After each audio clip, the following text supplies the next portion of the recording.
Kind of as you guys know, hold on, let me start recording.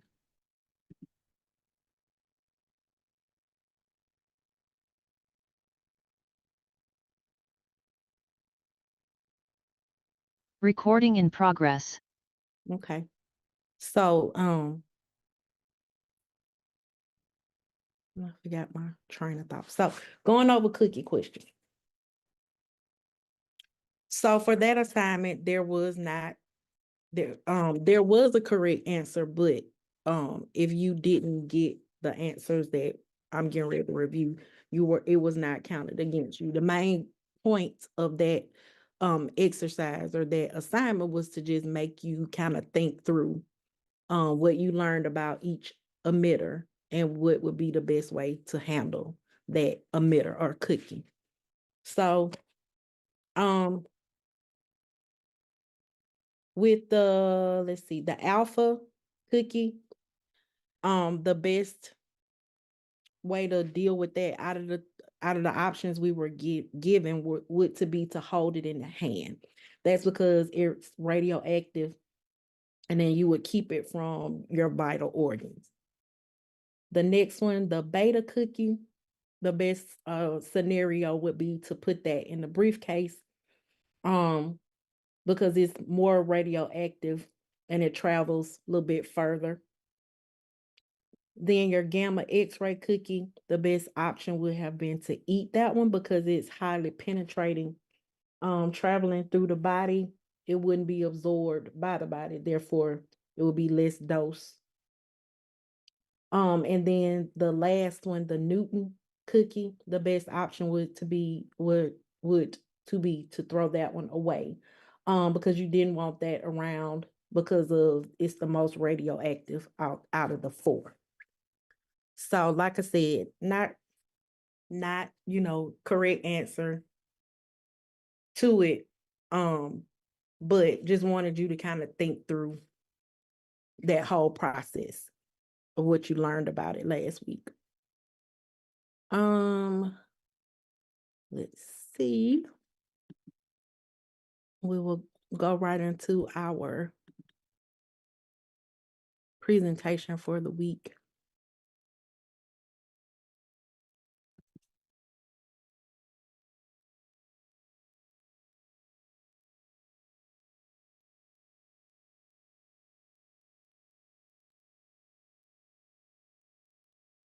Okay.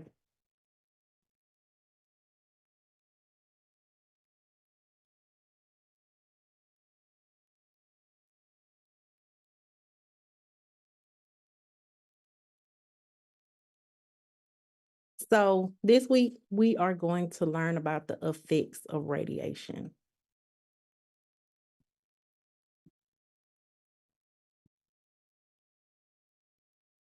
So we're going to talk about somatic and genetic effects, early late effects, acute radiation syndrome, linear and non-linear dose, threshold and non-threshold responses, and carcinogenesis. So kind of just a review from the past couple weeks. Some of the factors that influence the effects of exposure to ionizing radiation. So we learned that total dose received. And that is dependent on, number one, the absorbed dose, the effective dose, and the equivalent dose. So can anybody just give us a refresher on what the absorbed dose, from kind of in your words, how you understand absorbed dose?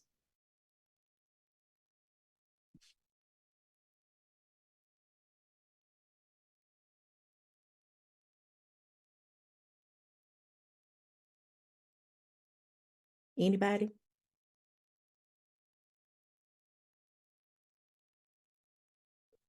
What the patient absorbs? Yes. So ultimately it is, once we take the X-ray, the ions are in the air and they hit the patient's body. So that's basically the amount of radiation deposited in the body and how the body will absorb it, because we know that absorption is going to depend on a lot of different things. It's going to depend on male versus female. It's going to depend on body size. So all of that goes into play. Next, effective dose. Can anybody in their own words put effective dose?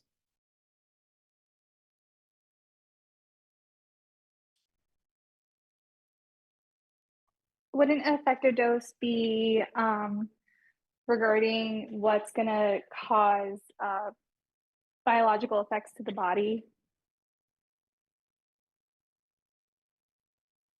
Yes. So, yes, so pretty much how that dose of effectively will affect the body in the short term. And then yes, what you guys are putting in the chat, all of that is good. So effective dose is basically how we once it hits our body, the effect it will have on the body. And that is there's a couple things that will kind of help determine that too. So what exactly, what part of the body are we irradiating that's being exposed? And then last, equivalent dose. Can somebody kind of break that down?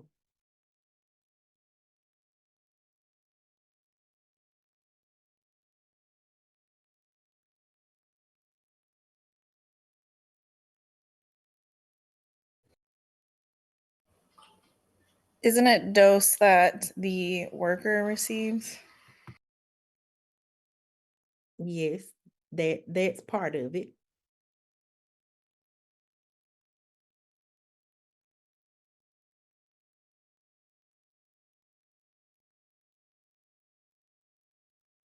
It takes into consideration the tissue type and the radiation type to determine like what do you call it? The cancer, I guess. Like how much, I don't know. But I know what it is, but You on the right track.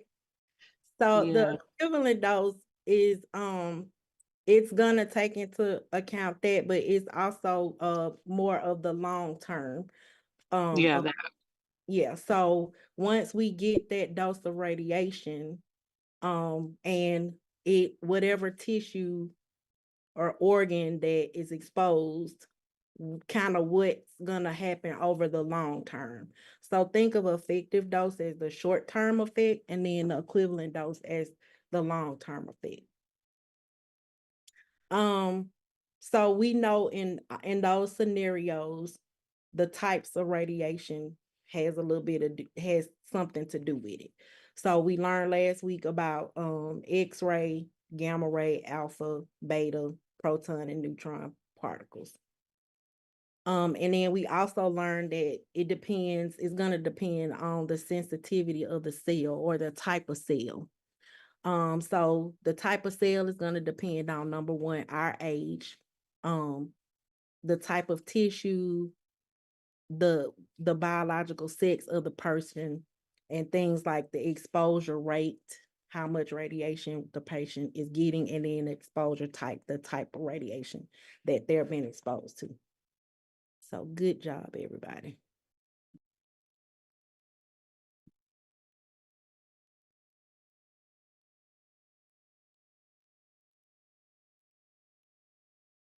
All right. So now we're going to kind of break off and go into somatic and genetic effects of radiation. So question, a patient comes to radiology department for a routine fluoroscopy exam of the esophagus. Will the radiation exposure they received affect the patient or have future biological implications? What do you think?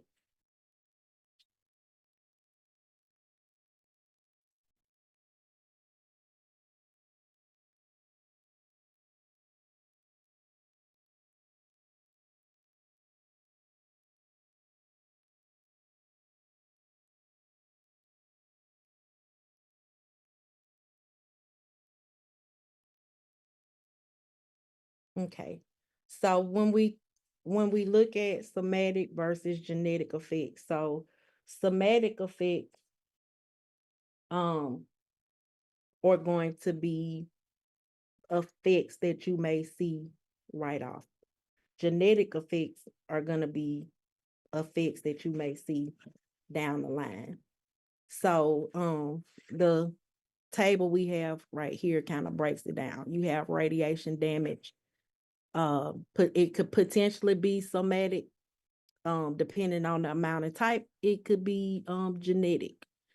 But the answer to this is potentially, because we learned that, we really don't know what a small dose could potentially cause. Could it potentially cause cancer down the line? Maybe so. But we kind of know more of that if we're exposed to specific types of radiation in large amounts, then definitely something like that could happen. Because those effects have already been determined. So with somatic effects, they're effects that are based upon the body that was irradiated. So, the individual. So some things that can come from somatic effects potentially can be cancer, carcinogenesis, erythema, which is skin rash, cataracts, blood damage. We know that that can come from if an individual is exposed and they're exposed to like a large amount of radiation at one time in one sitting, then they could suffer those somatic effects. But then we look at genetic effects. These are the effects that could potentially happen down the line or to future generations. So if you're exposed to radiation over a period of time, or a large amount at one time, it could potentially do damage to the DNA, which can be passed on to others if others' DNA if you pass it on. So some genetic effects we know are developmental abnormalities, mutations or malformations of genes, metabolic disorders, and immune deficiencies. So we know over time, genetic effects can either happen to the individual exposed or it can be passed on to their offspring.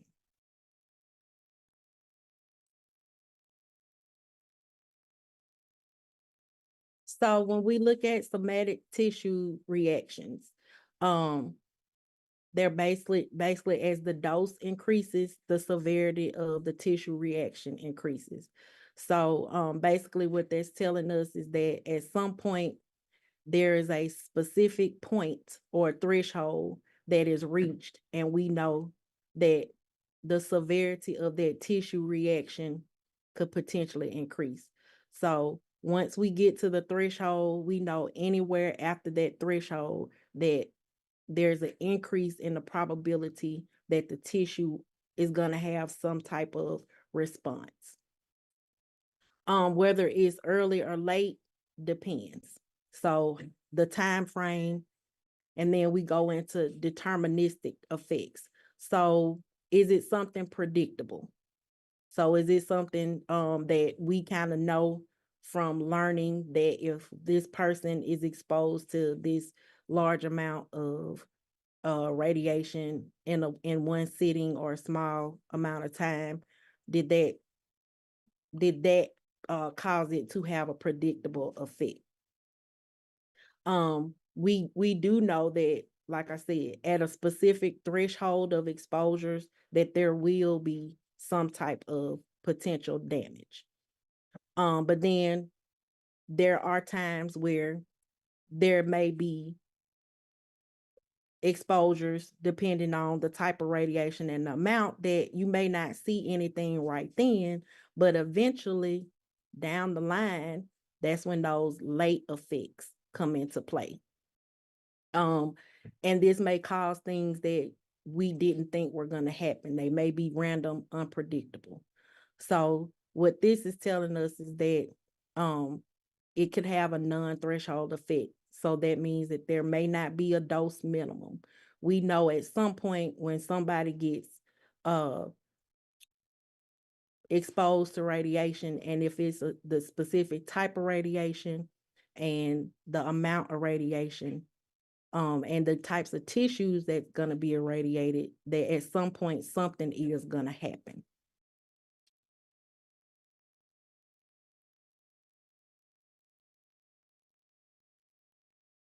So we know kind of go back and recap a little bit more. So with the stochastic, we know at some point someone who has had an exposure may end up with cancer because of that radiation exposure. It's impossible it's impossible for us to know, but we do know at some point it probably will happen. Now there is also a likelihood that it may not happen.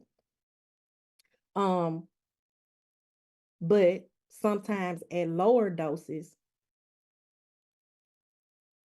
you may not ever see anything. So it just really always depends on the type of radiation, the amount of radiation, and the type of tissue that's being irradiated. Now with deterministic effects, they're gonna be those that are pretty much predictable. So we know that if a person is exposed to a specific type of radiation, the amount at one sitting, that something is gonna happen. They're gonna develop cataracts, they're gonna have skin rash, epilation, which is losing hair, loss of hair. They may experience decreased sperm count. But we know that this is gonna happen at a specific dose.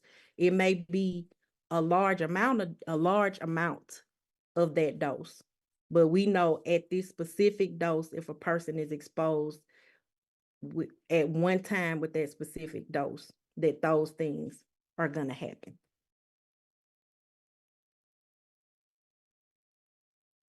So some different genetic or hereditary effects that could potentially happen with those late effects, or with your stochastic effects.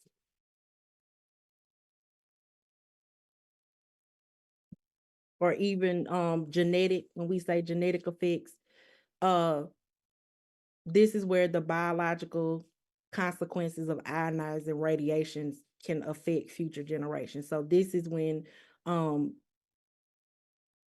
the exposure causes some type of mutation. It gets to the gene, it breaks that gene, it breaks the DNA. And that can potentially happen depending on the type of radiation, the amount of radiation, and how long the exposure in the tissue. So some different type of spontaneous mutations that happen are hemophilia, Huntington's chorea, Down syndrome, Duchenne's muscular dystrophy, sickle cell anemia, cystic fibrosis, or hydrocephalus. Now these are spontaneous mutations, so they do happen in about 10% of all live births. That means that it could have happened due to anything. It not necessarily that it being exposure to radiation, but this is something that could happen at any point in 10%, and it happens in 10% of all live births in the US. So then we look at embryologic effects, which are birth effects. So these happen in stages of the gestation in humans. So if these are attributed to radiation, you have radiation-induced genetic damage, which can be linear non-threshold, and we'll talk about those thresholds later. We see a term, teratogenic effects. This is radiation effects on the embryo or fetus. So we know that the first trimester, 1 to 13 weeks, in a pregnancy is when those tissues are going to be most radio sensitive. So we know that that's why we try to minimize dose to the mother, because we want to minimize the dose to the fetus, because that's when those tissues are most radio sensitive. So we have a breakdown of pre-implantation, which is the first 9 days, 0 to 9 days. If a patient receives a dose of radiation, it could potentially have lethal effects. It may be an all or nothing, so it may be an effect or it may not be an effect. This can happen at a dose of a minimum of 100 milligray. So that's why we have to be careful when we expose patients. That's why we check pregnancy, because we don't want this to happen in the first 9 days. We know things like a CT abdomen pelvis, if a patient has to have that, they're being exposed to about a 30 milligray. We potentially don't know if this is going to cause anything. But we do have to explain the risk versus benefits to the patient, because if the patient has to have this done to save their life, it's always going to be a risk versus benefit. So patient has to consent, but of course we want to, if we know that the patient is pregnant, we want to try to choose, or the doctors want to choose a test that doesn't require ionizing radiation. Then you go to the next phase is organogenesis, which is 10 days to 12 weeks. If you get a exposure, malformations most likely will occur. You may have physical deformities and growth retardation. This happens at a threshold dose of about 100 milligray as well. And then when you get to the fetal stage, you're almost out of that window. We know 13 weeks is the cutoff, but the fetal stage starts from 12 weeks to term. Oh, y'all, I'm sorry. We just had a big flash of lightning outside. But we know that if the patient or the fetus is exposed to a specific threshold dose during this time, then cerebral effects will most likely occur, and it can affect brain growth and development. So this is why it's very important that we protect the mother when we talk about dosimetry, making sure that the patient, that if we work around this, we are protected. And that also, if we work with pregnant patients, that their radiation dose is only given if it's risk versus benefit. Now, sometimes people, if this in the very early stages of their pregnancy, they may not know that they're pregnant.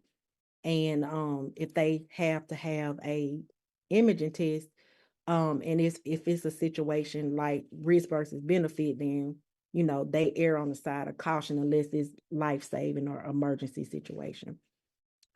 This is why before you have any type of radiation test, they usually test you for pregnancy just to verify and make sure. All right, early and late effects of radiation exposure. I have a question. Yes. In an emergency, I know we probably won't be doing it, but like you say, in an emergency, would we perform a pregnancy test, or like you say, risk versus benefit comes first? So if it's a situation where a patient comes in and they have a pulmonary embolism, or if they've been in a car accident and they're not conscious, they're gonna go err on the side of benefit. They're gonna go ahead, do what they need to do because they're trying to save your life. Because I have had to do CT scans on pregnant patients. Luckily, it's been pregnant patients a little bit further along in their pregnancies. Sometimes pregnant patients can develop PEs, pulmonary embolisms. Sometimes they can have issues with their appendix with pregnancy. Sometimes if you have an underlying condition that you may not know about, the pregnancy can either make it worse or it can make it lie dormant. Case in point, I've known of pregnant people who have issues with their gallbladders. Before they got pregnant, they may have had symptoms, reoccurring symptoms every now and again. And then once they get pregnant, the symptoms stop.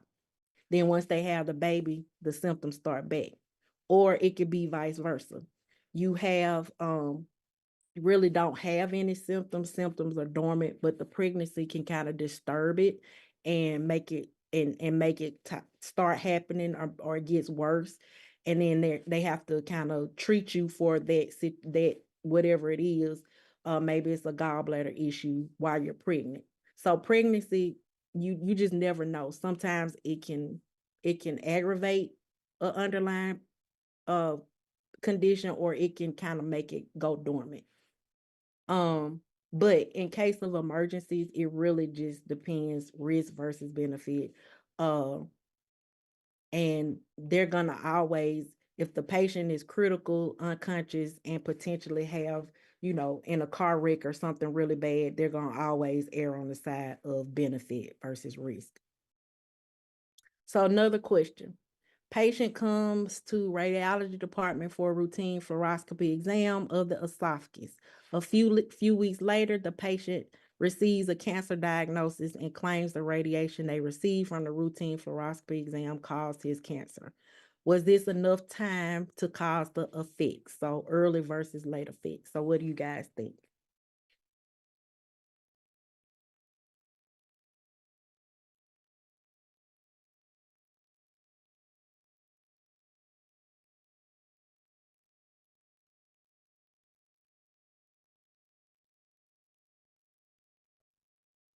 Do you think um the dose that a patient would get from a fluoroscopy exam, if a patient could potentially be exposed to cancer or know that, or diagnosed with cancer that quickly? Correct. The answer is no. Because we kind of know from learning about radiation that an exposure to radiation is not going to yield a cancer diagnosis within a few weeks. And then it really depends on what all was done, how much dose was given, what was irradiated. So a cancer diagnosis is not going to pop up in a few weeks after being exposed to radiation. So early effects of a radiation exposure may manifest hours or days after radiation. So like I said, this usually happens when the patient is exposed to a large amount of radiation at one time. So usually what will happen is a patient will see skin burns, which could happen potentially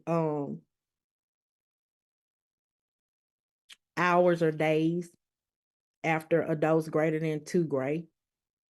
Hair loss, epilation, diminished sperm count, infertility, and then acute radiation syndrome, which we'll talk about that in a few minutes. I've only seen, like, in radiology cases, or read about cases happening in radiology, is when patients have perfusion imaging and CT. So what that means, when we do brain perfusions on a patient, they're basically kind of looking at the circle of Willis and the blood flow that's going through there, potentially to see if you have a blockage, or if you've had a stroke and you got a blockage going on, to see is the blood flowing to the brain. And basically you are irradiating a specific area of the brain, and that scan is a lot of radiation. We typically do not repeat those scans if something happens, something goes wrong, because of the amount of radiation and the area, because it's really concentrated in one area of the brain. But I have read case studies about that test being performed multiple times on a patient and the patient experiencing skin burn, hair loss. So that's an example of when that could happen. Now, late effects or delayed effects can happen years down the road. So we know that, one of the potential late effects of being exposed, whether it's a large exposure at one time or either exposure over a period of time, could be cataracts if it's exposed, if the exposure is to the face and eyes, and potentially cancer. So we do know a couple things that there is a latency period that when you may be exposed to a certain amount of radiation, after about 5 to 7 years to that exposure, the patient may develop leukemia. And then after 10 to 60 years after the exposure, the patient could potentially experience solid tumors or cancer. And like I keep saying, as always, it's gonna depend on the type of radiation. It's gonna depend on the amount of radiation, the time period, and the type of tissue that was being irradiated.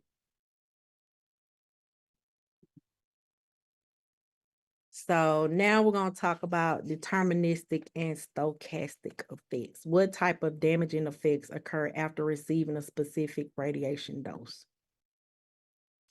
So back to our scenario. Patient comes to the radiology department for a routine fluoro exam of the esophagus.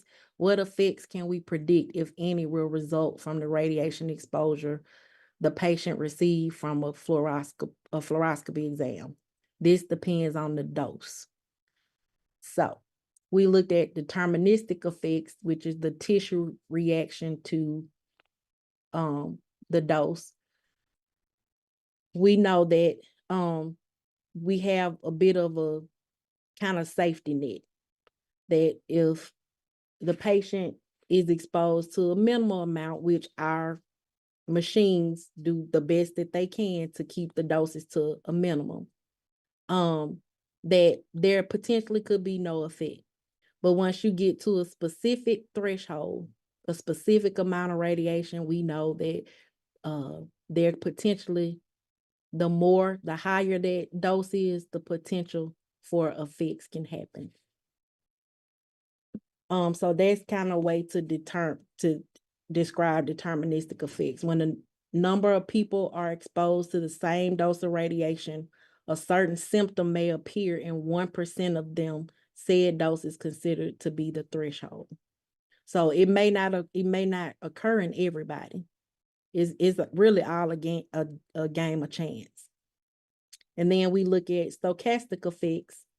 These are going to be random, unpredictable effects. So effects that we really didn't think were going to happen, they just are kind of random. And these are cancers, leukemias, and any type of hereditary effects.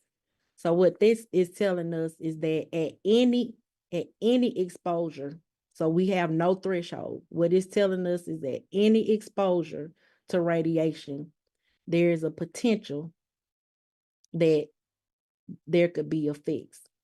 So we're starting at 0. You can see on this line, we're starting at 0. So what it's telling us is that at any given exposure, there could be a potential for these stochastic effects to occur. And it says effects of radiation exposure under certain doses are not clear because the effects of other cancer promoting factors such as smoking and drinking habits are too large.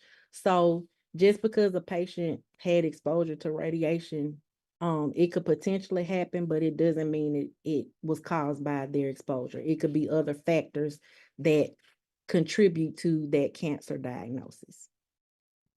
Now you have certain scenarios, like we learned about the Chernobyl and Hiroshima. We learned about those types of incidents. We know patients are going to develop long-term effects with that because they got a large dose of radiation at one time. So we know that they're gonna have, they probably experience short-term effects and they probably experience long-term effects, which they did. And those effects passed on, they end up being genetic effects. They were passed on to their offspring, and they're still kind of studying those effects today. So deterministic effects, they occur after a specific dose. So we know that we have a specific dose that's going to be our threshold. So once that threshold is reached, we know that a deterministic effect can occur. What is a deterministic effect? Like we talked about couple slides ago: skin burns, hair loss, diminished sperm count, infertility, the acute radiation syndrome, and cataracts. But then stochastic effects tell us that they occur with no minimum threshold and they're random and unpredictable. So there may be situations where any type of exposure could potentially cause cancer, but it could be other things that contribute to that. So it's going to be random, unpredictable. You may have had say you had an x-ray of your arm because you broke your arm when you were 8 years old. And that's the only x-ray that you've ever had, exposure to occupational or medical radiation that you've had. And then you get 40 years old and you find out you have cancer. That's the likelihood that x-ray from when you were 8 years old caused you that cancer is very, very small. There may be other predictors, environmental or other predictors that are contributing to that cancer diagnosis, but there's no way for them to trace that exposure back from when you were younger to directly point to that's the reason why you may have been diagnosed with cancer.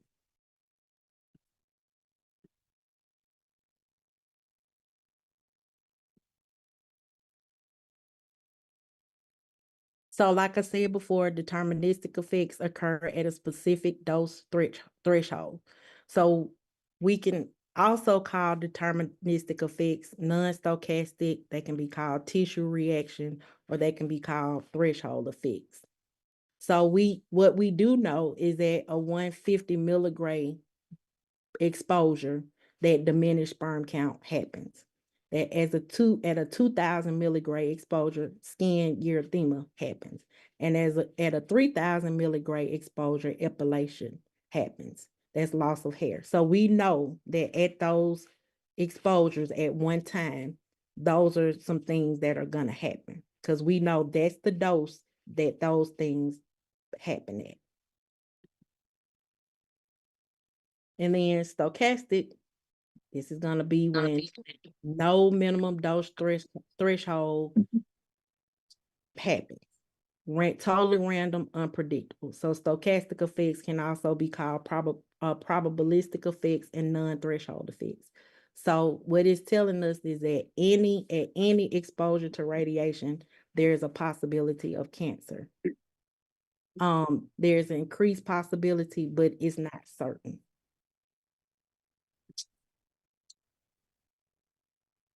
Okay, so now we're going to talk about acute radiation syndrome. So there are a couple things that are classified as acute radiation syndrome.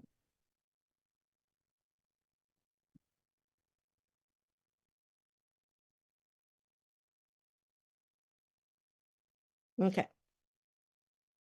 So the type of modalities that we work with that give off radiation can be X-ray, CT, mammography, fluoro, nuclear medicine. Like we learned, there could be potentially that exposure could lead to cancer. It's very unlikely, but it still could possibly happen, because what we're saying is the probability of your exposure could randomly cause you to have cancer. So this is, once again, no threshold. So basically, at any type of exposure, there's a potential it could happen. But with ARS, these are the type of exposures that we know are going to happen if we get that large dose at one time. So with ARS, depending on how large your dose is, it can result in death. It needs to be the entire body has been exposed to a high dose.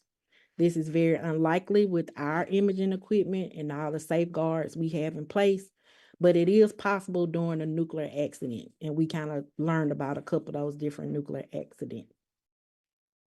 Most unlikely effects of our ARS deterministic and threshold many times higher than the dose used in medical imaging. So you probably with ARS, you may skip the early effects and it may jump because of the large dose, it may jump automatically to late effects.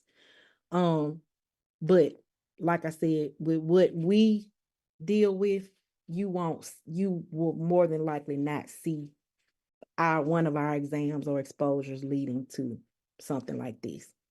So one part of, or one side effect, or one thing that can happen with ARS is hematopoietic syndrome. So this is characterized by destruction of the bone marrow or inadequate blood cell production. This can lead to anorexia, fever, general lethargy.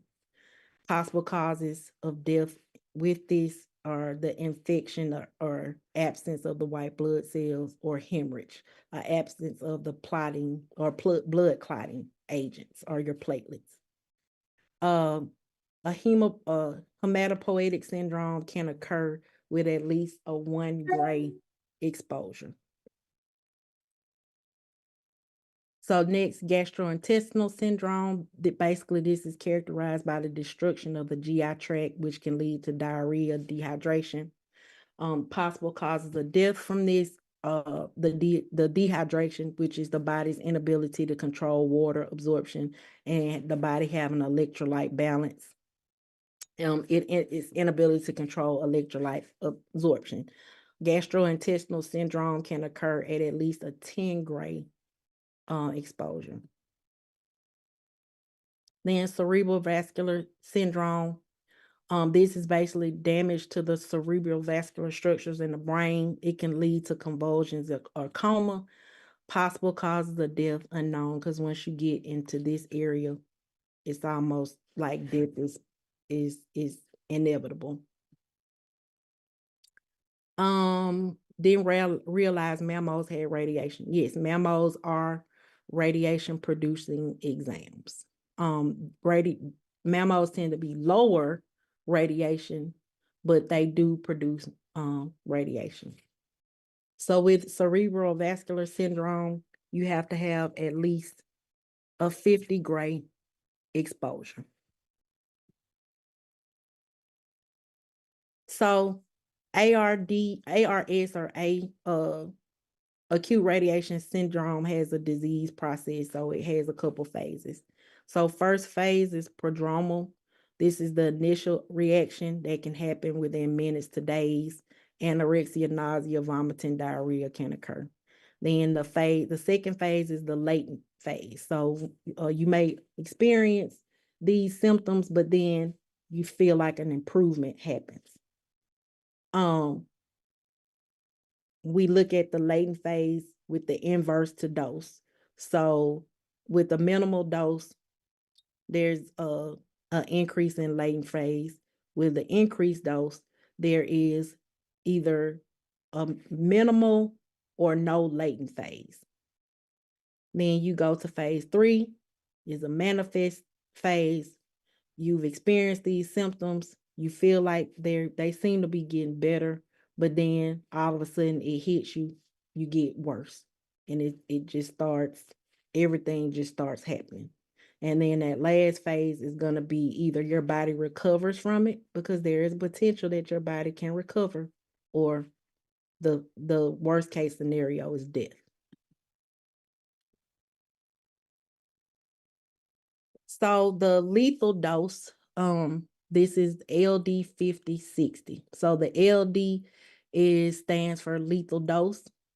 That 50 stands for 50% of the human population, and that 60 is equal to 60 days without medical intervention. So basically, what that means is a lethal dose of radiation that will kill 50% of the population within 60 days without medical intervention. So we know a human lethal dose is going to be 3 to 4 gray.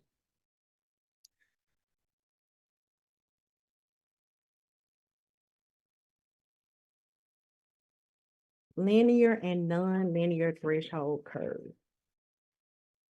Now, I think I have a if I didn't already upload it, I'm gonna upload it for you guys so you can have kind of a reference. Is LD 50, 60 and LD 50, 30 same thing? So potentially, yes. So LD 50, 60 tells us a lethal dose of radiation that will kill 50% of the population within 60 days without medical intervention. And then the LD 50, 30 is a lethal dose of radiation that will kill 50% of the population within 30 days without medical intervention. That's essentially what those numbers stand for.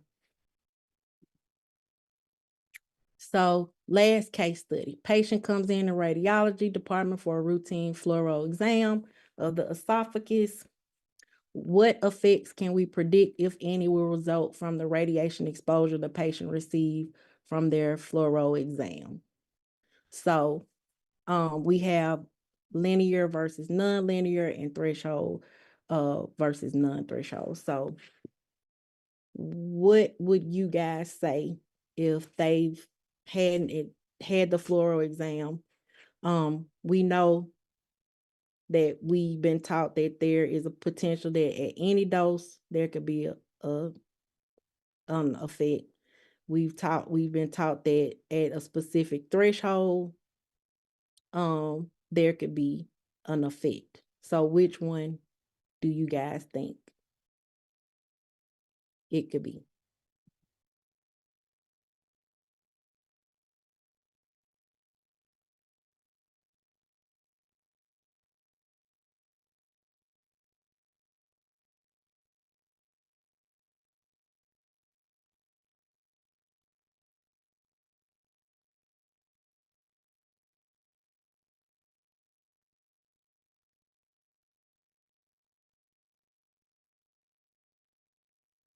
So we look at the first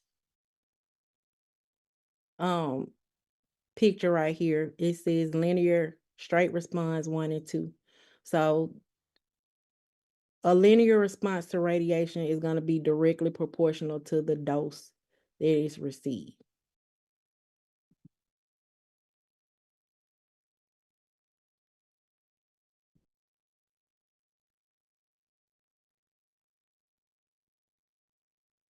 So I would think it could be a linear non-threshold response, because potentially that, you know, there is a chance that the patient, just being from exposure, the patient could potentially have some type of effect. If the dose the patient didn't receive or received falls in between here and 2, then that means that the patient would have had to get a specific dose for something to happen. So I would tend to think that it would be more of a linear non-threshold.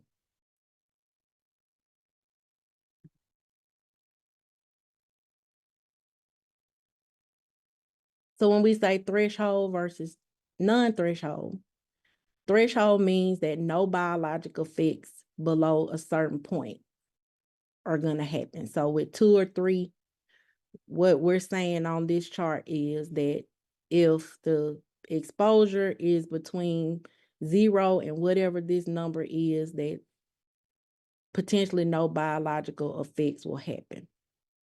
But then what we're saying with non-threshold is that at any dose, a biological effect will occur. So that's going to be your 1.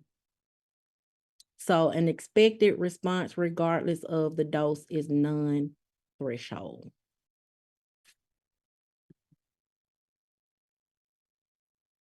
So on our chart, we're going to say number 1 is going to be linear non-threshold, which can say genetic damage can occur or stochastic effects can occur. Number 2, we can say this line is linear threshold, where we tend to see deterministic effects. And then 3 is non-linear threshold, where we see early tissue reaction.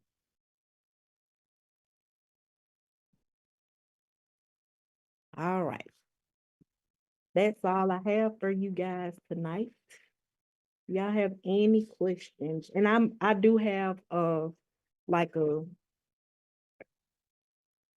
sheet that I'm gonna upload for y'all that kind of breaks down the linear threshold versus linear non-threshold. I know that part can be kind of confusing, so I do have something that I can give you. And I will drop a study guide in. The study guide, or the questions from the test will be from the PowerPoint, but I'll get you guys a study guide. Will we be able to view the live session again? Yes, all the live sessions are recorded. Once I get done with the recording, Zoom sends me the link. I put that link in the assignment so you can go back and look at it. How many questions on the quiz? Probably 10 like there been. Will there be any more essay questions or future quizzes? Yes, you will have. We got 3 more weeks to go, so there will be more essay questions. There will be some more smaller quizzes. You have your Red Tech Bootcamp assignment, so you will have those. All right. You guys think of anything, feel free to reach out. If not, then you can go ahead and type your name in the chat box, and we are done for the evening. Y'all have a good rest of your night. Stay safe, and if it's raining where you are, stay dry. Thank you, you too. Thank you. Thank you.